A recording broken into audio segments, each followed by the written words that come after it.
Hello everyone, my name is Penny, and welcome back to no, don't welcome back, this is a live recording. This is the first time I've done this on this channel. We're going to be playing some Dome. The gameplay is pre-recorded, I will say that, but my vocals are live. They're not, I'm not going off a script like I usually do. I wanted to get on here and talk. Mainly just about how things are going recently. Some of you may be aware that I recently started live streaming, and that's something that, while I have been enjoying, I've also found quite stressful. I've been reflecting a lot. There's a lot of things that I want to do, and there's a lot of goals that I have, and I think I've spoke about that on this channel before. And I think one of the harder parts of it is the unshakable feeling, the need to be productive, which is something I very much have. I very much struggle if I'm not productive or if I don't believe that I am being productive.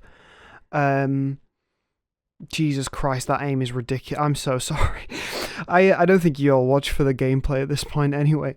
I'm someone who is very much focused on the next best thing that I could be doing, and I think that comes across in my content, or I hope it does a little bit, considering I talk a lot about self-improvement and things like that. It's something that I do take quite seriously. I do, hope to slowly become a better person over time. But I think the downside of that, and a trap that I find myself falling into, less so now, but I used to find myself falling into a lot before, is more so check boxing my way through life instead of actually experiencing it. Don't get me wrong, I'm less like this now. I go out with friends and stuff like that, where before, if you asked me about like going clubbing or something like that, I would say that it's a complete waste of time, dude. It's like, when you're 45, when you're 45 and you're a millionaire, you're not gonna like wish you went clubbing. You're gonna be happy that you're a millionaire. Which is such a like a childish way to think about things. So I've grown out of that a little bit. As someone who requires like a pretty heavy schedule due to like ADHD in order to function properly, it is this balance of, okay, I have to have this schedule if I want to function properly, or feeling utterly restricted by my schedule. It's hard to find a balance between those two. I think of Timothée Chalamet. I don't know if any of you have heard that quote that he dropped in an interview and just utterly impressed Zendaya, where he's like, you can be the master of your fate, you can be the captain of your soul, but you have to realize that life is coming from you and not at you. And I hate that I heard that from Timothée Chalamet, because that quote genuinely like has made me self-reflect a lot. But because it's from Timothée Chalamet, that little twink from that one movie, or I mean a few movies, and there's Brittany Broski interviews. I do love him, I'm not gonna lie. But anyway, because it's from him, I feel like kind of an idiot. Like, oh yeah, I'm taking life advice not from Plato, not from Socrates, but Timothée Chalamet, that guy that like, didn't he like spread a bunch of STDs on NYU? Whatever. I'm not saying Socrates was much better. I think Socrates just sort of drank like fuckloads of wine and then just like ask questions. I have this idea in my head that I know it's not particularly true, but it's funny. Bear with me. It's funny. Okay, go with the bit. But I have this bit in my head of Socrates just being like absolutely fucked up on wine, just completely hammered. And then he keeps like asking people why. Like the Socratic way of questioning, of just repeatedly asking why to get down to like the essence of a conversation or something like that. It's just him not understanding. Like he's like, why do you have a family? And he's like, because I wanted a family. Yeah, but why?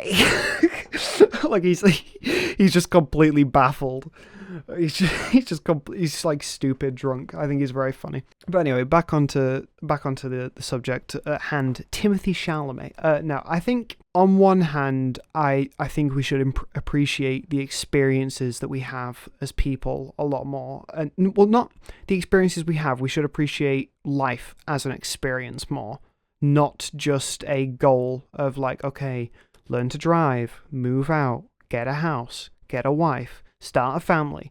The very like heteronormative basics life that we are told that we want. And I think with that in mind, and the way things are currently, and I'm not really going to talk about what I mean by that, but I'm sure a lot of you can figure it out. I think detachment is something that is becoming really common, and Taslow spoke about that in the video that we made together, and that video is aging like a fine wine, I've got to say. Yeah, I think detachment is something that becomes more common. You're going to see more people care about what's going on in their own lives and, you know, their own experiences, which I think on one hand is good. I think for art it's definitely a good thing, because, you know, we're going to get more expression, and I think you can actually see that. I think art is somewhat coming back. You keep seeing that phrase a lot. I mean, that phrase is drenched in a lot of racism of like, oh, you know, hip-hop isn't the main form of music, art is coming back. It's like, what do you mean by that? That sounds a bit... I keep seeing points like that, but anyway, I think we're seeing a revival in that sort of sense. I would argue that 2024 was one of the greatest years for music in a really long time, and I think that sort of comes with like the unsettled nature that we're all finding ourselves in. We don't get a Luigi when things are going good. I think we are going to detach more, and I think on one hand that's healthy, but on another hand it does sort of allow oppression to keep going.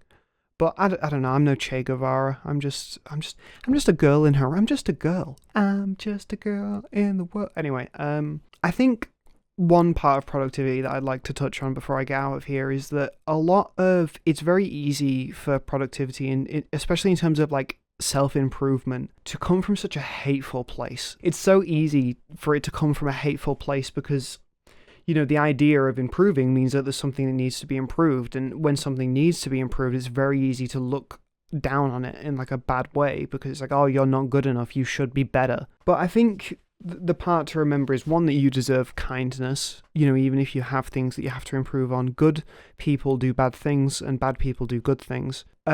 So while, yes, you may have done something bad and there's a part of yourself that you don't like that you do want to improve on, that doesn't mean you don't deserve kindness. Because first of all, if you can't give yourself kindness, you're probably not going to get it from anywhere else. So you sort of have to be there for yourself at the end of the day. You're the person that you're going to have to rely on, which is a sad reality, but I think that's a reality for a lot of people. So if you're the person you're relying on, you have to treat yourself good, treat yourself well.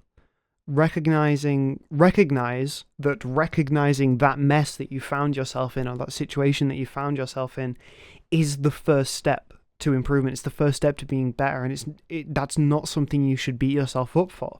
That's something that is ultimately great because it's a pure sign that you are trying to improve, like genuinely actually trying. Don't get me wrong, you could recognize it and just ignore it, but I think the people who do that are the types of people that really wouldn't feel bad about recognizing that they're a mess in the first place.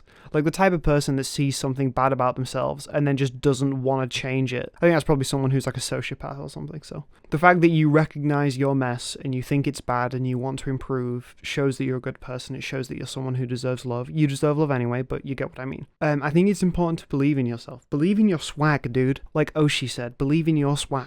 Because I'm basically ripping this from Oshi. I think that's how you say her name. If you want to be, say you want to be Lil B the bass god, right? You want to be swagged out beyond comprehension, but you're down here. You're at the bottom, right? You're not swag at all. You're I don't know who's not swag. Elon Musk, right? You keep doing this fucking stupid jump. Everyone's making fun of you online for looking like a complete moron. If you want to get to this point, how are you going to get there if you ultimately believe that you're worthless and you're like the lowest of the low? You're not. Because you have to believe in yourself in order to achieve the thing that you want to achieve.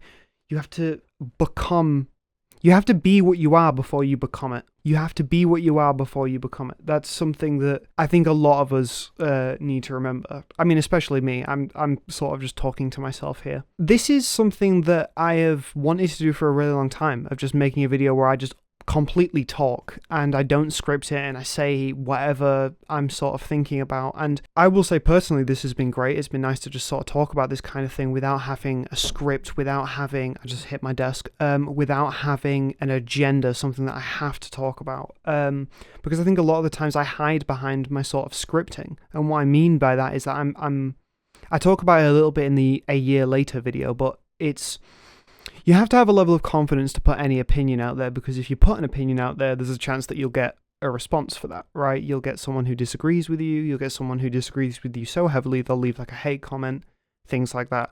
So it requires a level of confidence. And one part of like scripting a video is that you can make sure, or you can, to the best of your ability, try and make things airtight so that, you know, you're really getting your point across, so there's no chance that you can be misunderstood.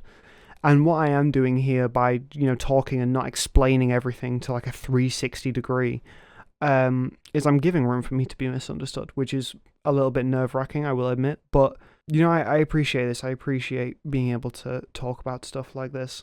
My name has been Penny. You know the drill. Call me back. Pull over if you get tired.